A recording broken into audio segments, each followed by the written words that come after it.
Baik, Sahih.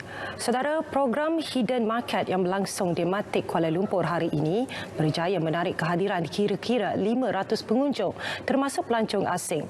Program sehari itu bukan sahaja dapat mengembalikan suasana pelancongan dengan mengetengahkan budaya dan adab masyarakat Malaysia yang berbilang kaum, malah dapat mengembalikan semula semangat bersosial warga Kuala Lumpur.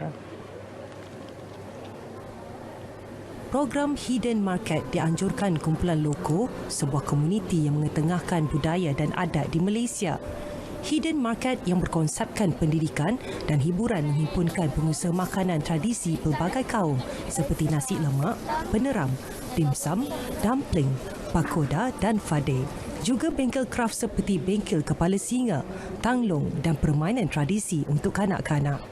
Sasaran kita adalah orang yang tinggal di sekitar Matic Kuala Lumpur, yang sekitar Jalan Ampang, maksudnya yang tinggal di tengah-tengah bandara Kuala Lumpur.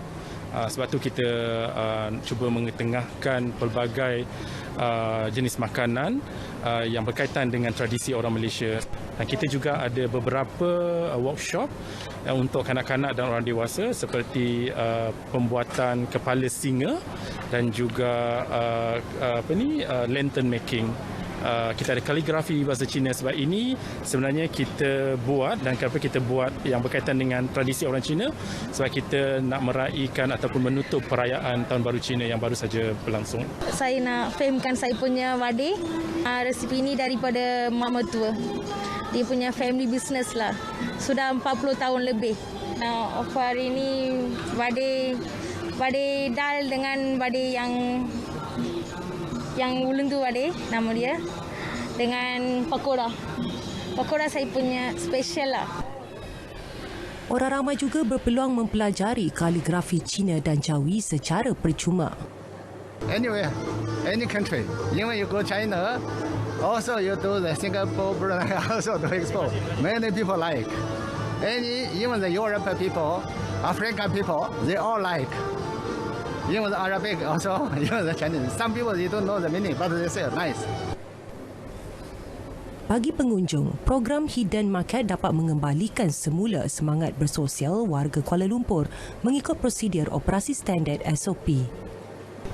Okey, sebenarnya saya ada nampak dekat media sosial pasal Hidden Market dengan workshop craft juga.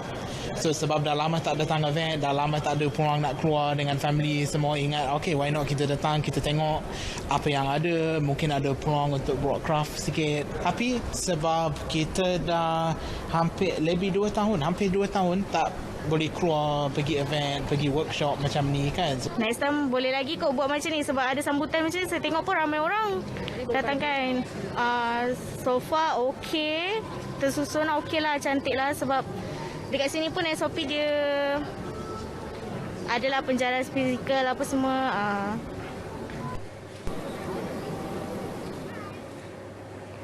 Projek Kebun Komuniti Bandar bukan sahaja menggalakkan aktiviti berkebun dalam kalangan komuniti, malah memberi pulangan pendapatan lumayan kepada kumpulan komuniti yang terlibat.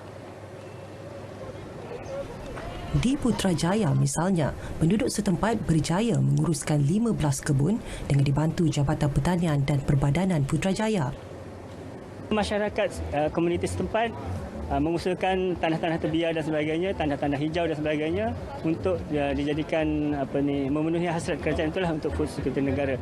Dan alhamdulillah bentuk-bentuk tanaman dan juga teknologi yang digunakan adalah up to date lah. Kami daripada Sungai Besi, Taman Sungai Mindah, kami daripada Sungai Besi. Kami startkan pada 2012 untuk kami punya LA21. Jalan-jalan dia okey, ramai orang juga datang sini. Okey, alhamdulillah, kata kami pun syukurlah datang ke sini. Pada saya memang perlu sangatlah, sebab itu masing-masing dapat mengenalkan produk masing-masing. Sini kita banyak kebun di sini, kebun komuniti. Jadi memang perlu adakan program macam ni untuk mengenalkan kita punya tanaman lah. Di Putrajaya ni memang kita ada kebun komuniti, kebun kelulut, kebun cendawan. Macam orang di luar macam pelik kata. Putrajaya ada kebun ke? Dia kata. Ada kebun kelulut ke? Ada cendawan ke? Kita ada semuanya. Boleh datang melawat sini. Selaras dengan salah satu fokus matlamat pembangunan Mampan, pelajar sarjana pentadbiran perniagaan Universiti Utara Malaysia UUM menganjurkan aktiviti penanaman pokok. Bertempat di Taman Ekorimba Kuala Lumpur, Hutan Simpan Bukit Nenas, aktiviti itu telah mendapat kerjasama Jabatan Perhutanan Wilayah Persekutuan. 30 pokok ditanam peserta program. Salah satunya adalah pokok merbau. Merbau ni adalah selaras dengan pokok kebangsaan Malaysia. Sekarang kita disiarkan sebagai pokok kebangsaan Malaysia. So selain daripada itu, kita tanam juga pokok durian, petai, perah, salan dan sentul. Kalau ikutkan pokok-pokok ni kategori di bawah kategori nadir hutan. Program seperti ini, kata pengurus Taman Ekorimba Bukit Nenas Anwar Talib, sangat dialu-alukan pihaknya. Program yang dilaksanakan Osman Yub Abdullah Graduate School of Business UUM ini juga sebagai tanggungjawab sosial korporat. Even research kami pun di OYA, pensyarah-pensyarah kami memang towards governance dan reduction of poverty. Cuma ke arah ke depan ni, apa yang kita akan buat is more on the dialogue dengan businesses lah. Businesses yang ada masalah-masalah ni, kita akan cuba bantu dengan kepakaran yang kita ada supaya kita dapat implement. Not more lagi polisi, kita nak implement dah. Baik, saudara, laporan itu menutup perkembangan semasa dari Kuala Lumpur. Kembali semula bersama Sahih untuk laporan lain Berita Wilayah. Salam hormat dan jumpa lagi.